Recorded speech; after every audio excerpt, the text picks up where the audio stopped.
Salut à tous, bienvenue. On est ravis de vous retrouver sur Studio Kalita, la radio des Français, des francophones d'Israël et d'ailleurs, mais oui, parce que vous pouvez nous suivre sur Internet, sur Facebook, sur YouTube. Bref, nous sommes on air et bien sûr sur la toile. Donc, on espère que vous nous suivez. Vous pouvez nous poser vos questions, nous écrire. On sera ravis d'y répondre. Mais aujourd'hui, nous sommes ensemble pour un focus sur une association. Alors, les associations, il y en a beaucoup en Israël. Et là, alors, c'est un peu spécial parce que nous allons parler d'une yeshiva, la yeshiva Echal Eliyahu, mais ça vous auriez pu le deviner parce que si vous connaissez Nahum Bochko ici présent à mes côtés, vous avez sûrement compris que nous allions parler de la yeshiva de Kochav Yaakov. Bonjour Nahum. Bonjour. Merci d'être avec nous. Avec plaisir. Voilà, alors la yeshiva est célèbre, on peut le dire. Elle a été fondée il y a plus d'une... Elle a été fondée en 1927 par mon arrière-grand-père, le Rav Yerachmel Eliyahu Bochko en Suisse. Mais elle a eu plusieurs endroits, on va dire. Tout à fait. Ensuite, mon grand-père, le Rav Moshe Bochko, l'a fait monter en 1985 à Jérusalem. Exact. Et depuis 1995, elle est à Kochav Yaakov. Voilà, et c'est donc son fils, votre papa, qui a pris la suite de la yeshiva. Alors, pourquoi en parler? Tout simplement parce que vous avez deux programmes très intéressants pour, on va dire, les francophones. Alors, un programme qui s'appelle Shana Shekulo Torah et un programme qui s'appelle Yeshiva Prépa. Alors, on va commencer par le premier. Qu'est-ce que c'est que Shana Shekulo Torah? C'est un programme d'abord qui existe déjà depuis plus de 10 ans. Donc, à la Yeshiva d'Echal Eliyahu de Kochav Yaakov, c'est un programme qui est une année consacrée à l'étude de la Torah. Alors, Kochav Yaakov, pour ceux qui ne connaissent pas, c'est un petit issue, enfin petit qui est déjà plus si petit que ça, voilà, et qui se trouve à une dizaine de minutes de Jérusalem, sur les montagnes de Judée. Panorama magnifique. Si vous ne connaissez pas, allez-y, vous allez adorer. Voilà, sur le panorama de Binyamin. Exactement. Voilà. Et donc, le programme Shana Shekulo Torah, donc c'est une année consacrée à l'étude de la Torah. Et ce qui est un peu plus spécifique, c'est que, comme nous sommes une yeshiva israélienne, le matin, ils étudient en hébreu avec les Israéliens et l'après-midi en français. Alors, c'est un programme qu'on peut faire après le bac? Tout à fait. Tout d'abord, c'est un programme Massa, comme tous les centaines de programmes Massa qu'il y a en Israël.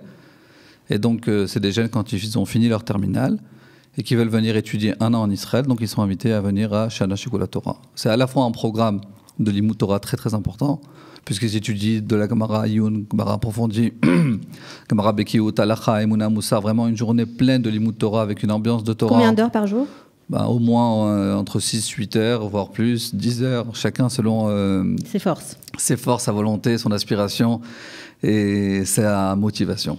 Okay. Et donc, il y a aussi une possibilité de participer à un ulpan et de préparer les psychométriques. Et comme ça fait à la fois, on va dire, deux pierres d'un coup. Et une année de yeshiva, et une année d'intégration dans la société israélienne. Comme ça, à la fin de l'année d'yeshiva, celui qui veut faire encore une année d'yeshiva, bien sûr, il a la possibilité. Celui qui veut directement entamer ses études, il peut. Parce qu'il a fait et les psychométriques et l'ulpan. Il est assez bien intégré dans la société, donc il peut directement commencer ses études. Et il y a une grande partie aussi qui s'engage à l'armée. Nous pensons que faire l'armée, c'est une mitzvah minatora. Et donc, comme tous nos élèves israéliens, la yeshiva s'engage dans Tsahal, et les Français qui sont intéressés de s'engager avec leurs amis israéliens ont la possibilité dans le programme de Machal Esder. Et donc, ils font un programme, on va dire, de 1 an de yeshiva, 17 mois d'armée, et ils reviennent ensuite pour quelques mois à la yeshiva. Alors, combien de personnes sont inscrites dans ces programmes-là? On va dire que dans le programme Shana Shekulo Torah Yeshiva Prépa, on a une moyenne d'une vingtaine d'inscrits tous les ans qui viennent participer à ce programme. Une vingtaine d'inscrits par an. Alors, vous venez de parler de Yeshiva Prépa. Alors, non, j'ai parlé de Shana Shekulo Torah et maintenant j'ai parlé de Yeshiva Prépa. Ok, parce que je ne veux pas qu'on confonde les choses. Quelle est la grande différence et qu'est-ce que c'est que Yeshiva Prépa? Donc, Yeshiva Prépa, en fait, c'est un programme qu'on a mis en place il y a à peu près 3-4 ans. Un programme en total. Vous n'arrêtez pas, Nahum Bochko. Voilà, on s'amuse comme on peut, comme on dit. On essaie de faire des bonnes choses. Et donc, Yeshiva Prépa, c'est un programme qui a été mis en place avec le programme qui s'appelait Massa Prépa, aujourd'hui qui s'appelle Prépa Technion. En fait, le but, il est pour des jeunes qui veulent faire... Il y a beaucoup de programmes prépa en Israël dans chaque université, notamment au Technion, mais qui veulent aussi symbioser une prépa très, très importante avec de l'étude de Torah. Ça veut dire une prépa scientifique importante? Voilà, c'est-à-dire en fait, dans toutes les prépas qu'il y a, que ce soit prépa Bar-Ilan ou prépa Technion, etc., on fait beaucoup d'ulpan et beaucoup de psychométriques. Mais pas beaucoup de Torah. Voilà, pas du tout. Et donc, dans ce programme... Je n'ai pas dit pas du tout, mais bon, disons un peu. Très peu. Très peu. Et donc, dans le programme Yeshiva Prépa, en fait, on coupe la journée en deux. La moitié de la journée, c'est une prépa très intensive pour toutes les universités israéliennes. En fait, elle est totalement identique à la prépa du Technion, parce qu'en fait, c'est les responsables de prépa Technion qui s'occupent de tout le côté prépa de A à Z. Comme ça, on a une vraie préparation qui est très, très sophistiquée. Et très au point. Et très au point, tout à fait. Okay. Et l'après-midi, ils étudient la Torah dans la yeshiva. Et comme ça, ils ont fait moitié de la journée prépa, moitié de la journée Torah. Ils ont gagné les deux, et la prépa et la Torah. Ce sont de bons élèves, j'imagine, qui se lancent dans ce challenge. Effectivement, c'est des élèves qui doivent avoir une bonne motivation parce que c'est en fait 2 programmes dans un. C'est ça. Et le programme prépa qui est déjà très intensif, des centaines d'heures de psychométrique, etc. Et à la fois du Limoud Torah. Ok. Et quelles sont les réactions des gens qui ont suivi ce programme Yeshiva Prépa?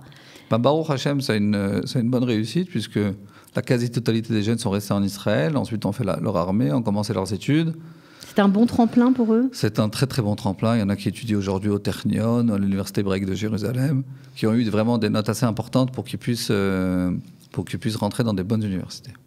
Donc, vous alliez l'excellence d'une prépa classique avec l'approfondissement de l'étude de la Torah dans toutes les matières que vous avez énoncées. Et elles sont nombreuses avec des enseignants de niveau, bien évidemment. Vous êtes très proches. C'est comme une famille, en fait, cette yeshiva. C'est ce que j'entends. Voilà. Moi, je répète ce que j'entends. Voilà. Je n'ai pas été étudiée avec vous. On va dire qu'une des spécificités de la yeshiva, c'est que on met tout en place pour que les jeunes se sentent à la yeshiva comme à la famille.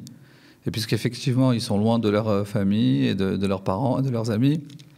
Donc en fait, la yeshiva devient leur deuxième famille. Ce qui fait qu'un très grand nombre d'entre eux, après qu'ils finissent le programme, par exemple, quand ils sont à l'armée, ils restent habités à la yeshiva. Ils restent habités à la yeshiva quand ils sont à l'armée. Et ensuite, quand ils font leurs études, on les voit revenir des Shabbatot, des fêtes. Ils restent en contact avec la yeshiva, ils viennent étudier, ils viennent passer des bons moments, puisque vraiment, ils se sentent à la maison. Et on sent que c'est très important pour vous, l'Alia, que ce n'est pas simplement une posture, c'est vraiment quelque chose qui est transmis chez vous de génération en génération, ça vient de loin. Et je crois que vous êtes, cette disponibilité que vous offrez aux gens, c'est vraiment quelque chose qui vient aussi de chez vous, de loin, de très loin. Voilà, tout à fait, puisqu'effectivement, on le vit depuis déjà, mon arrière-grand-père a beaucoup parlé d'Israël. Mon grand-père lui-même, il a fait quelque chose d'extraordinaire, qui est de monter sa yeshiva de Chutz La'aretz en Israël. À l'époque, c'était pas tout à fait évident. C'était pas du tout évident. Et donc, jusqu'à aujourd'hui, on continue de faire un maximum parce que je pense que l'Aliyah, c'est très, très important. Et que chaque famille puisse venir en Israël, c'est une très, très grande mitzvah. Maintenant, nous, notre but qu'on est là, après qu'on les ait fait venir, c'est qu'ils puissent vraiment bien s'intégrer en Israël. C'est pour ça aussi qu'on ouvre le programme dont on a parlé tout à l'heure hors Moshe, parce qu'effectivement, c'est des programmes qui permettent une réussite de l'Aliyah. C'est ça notre challenge.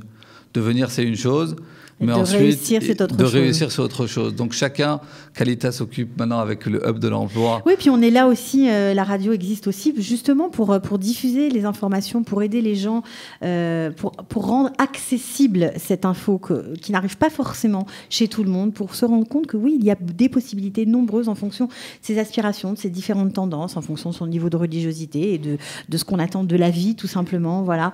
Merci beaucoup, Nahum Botchko, d'être venu. Vous avez merci beaucoup pour cette opportunité. À rajouter, vous voulez donner peut-être un téléphone si on veut s'inscrire à un de ces programmes? Avec plaisir. Et le téléphone 00 972 50 276 27 00. Il y a un site internet peut-être? Il y a un site internet.